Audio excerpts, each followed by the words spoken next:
The next morning, I wake up, you feel me? Your boy walk up to me and he daps me up and I feel a whole bunch of something in my hand. And he's like, yo, that's you.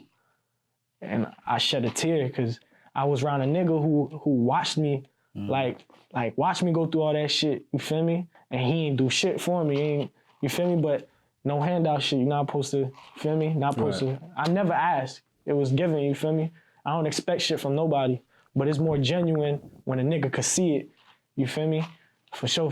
When a nigga see you going through some shit, he help you out, that's real shit. So I forever love that boy. He threw me some bread and he told me, that's the key part, he told me not to even give it back to him. So that shit made me want to give it back to him even more. So when I got right, I threw him back that bread.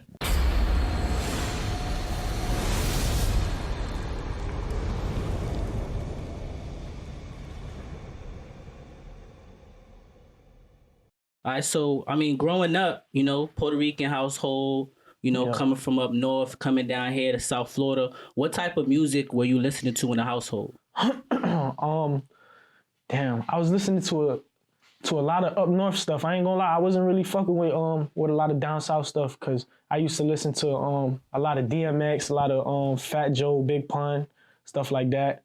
The down south people who I was really listening to, they was really mainstream. So it was like T-Pain, Plies, like stuff like that. That was the shit I was listening to. Then when I came down here, that's when it was like full effect, like South shit, like Hot Boys and all that shit. For sure, yeah. Would you say that influenced your sound today? Nah, to be honest, I did one song that was like a down south type of shit, but it wasn't really my lingo. I wasn't really fucking with it. But the person who influenced me to do the music I'm doing now was No Cap. For sure, No Cap. He made me want to do the auto-tune shit. For sure. Shout out No Cap. That's what's up. All right, so let's talk about school. You know what I mean? When you was going to school, like what type of stuff was you getting into? What kind of student was you, etc.? I like from like kindergarten, from like preschool to like probably like 5th grade. Like I was like grade wise, I was alright, but I was a badass kid, if that makes sense. But like going towards like 4th and 5th grade, that's when my grades started going down. Then I was in Massachusetts for my first year in middle school, my 6th grade year. And yeah, that shit was crazy. That shit was a different life. I was in Springfield, Massachusetts, and that shit was crazy. I really seen shit that a normal 6th grader not supposed to see. You know what I mean? So, for sure. So, I mean, let's talk about Massachusetts, though. I mean, what kind of things going on? Because I know up there it's like, what, heroin, shit like that? Hell yeah. They call it the opioid state. Yeah. So, talk about that, growing up and shit, seeing that kind of stuff. I mean, 6th grade, like, even I did a little bit of my elementary school over there, too. Like, everywhere you walk, it's like fiends and shit, like, people doped up. Like, just like how the Bronx would be like New York. It would be like a lot of fiends just doped up, just begging, stuff like that. You feel me? Yeah, a lot of drugs being distributed and shit in front of my eyes at a young age. So I mean, you was talking about like, you know, getting in trouble and stuff like that. Yeah. You got kicked out the house as well, right? Yeah, type shit. Yeah, like it was a point that my mom was like, you gotta do something, like, cause you out here just wilding. Like every time I leave the house, my mom worried about me, what I'm doing.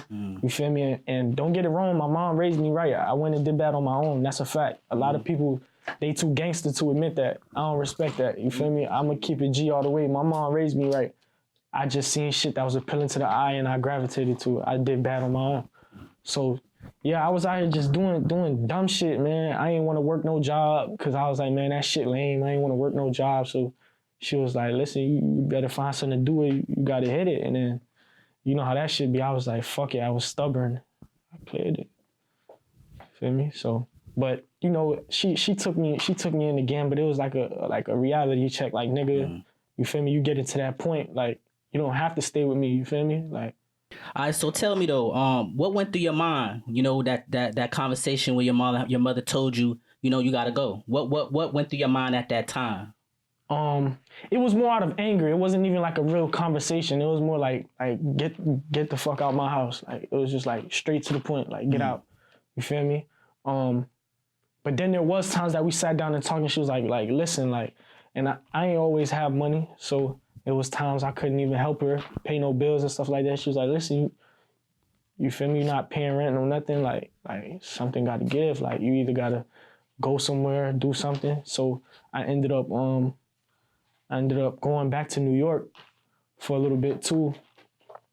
I was like, fuck it, I'm gonna just do my thing in New York. So I was like, I cleared it to New York, did my own thing for a little bit, feel me? And I got into some trouble too, that's why I went over there, but feel me? I had did some dumb shit out here, but I went out there, feel me, did my own thing. Yeah, but my mom, she would always be mad, but at the end of the day, she loved me to death. She would always take me back in, you get what I'm saying? But it was always, every time she did it, it was like another reality check, like, sooner or later, she's not going to want to take me back in, you know what I'm saying? If I keep fucking up. You know what I mean?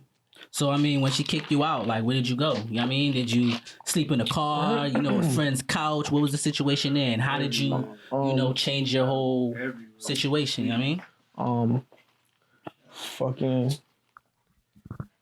let me think. All right, one time I couldn't help my OG and shit. Ooh. My dog Bags, shout out Bags. Man, I remember, man, I slept on 2 chairs. Like, I put 2 chairs together and and I laid down on 2 chairs, like the long way, like how these 2 is, but without the little armrest, and I just laid down sideways, and you feel me? And I'll forever love that nigga, bro, cause he did me a huge favor. He did some shit for me, you feel me? When I was fucked, I ain't have no bread. When I was doing that, he was like, hey bro, like, how much you need for you to get back right? Woo, woo. And I was like, shit, I don't even need that much, bro. I'm gonna get out here, I'm gonna find a way, bro, you feel me? Like, the next day, the next morning, I wake up, you feel me? Your boy walk up to me, and he daps me up, and I feel a whole bunch of something in my hand. And he's like, yo, that's you. And I shed a tear, because I was around a nigga who watched me, like watch me go through all that shit, you feel me? And he ain't do shit for me, you feel me? But no handout shit, you're not supposed to, you feel me? Not supposed to. I never asked. It was given, you feel me? I don't expect shit from nobody, but it's more genuine when a nigga could see it, you feel me? For sure. When a nigga see you going through some shit and he help you out, that's real shit. So I forever love that boy. He threw me some bread, and he told me, this the key part, he told me not to even give it back to him. So that shit made me want to give it back to him even more. So when I got right, I threw him back that bread. For sure, that's my brother. Love that nigga.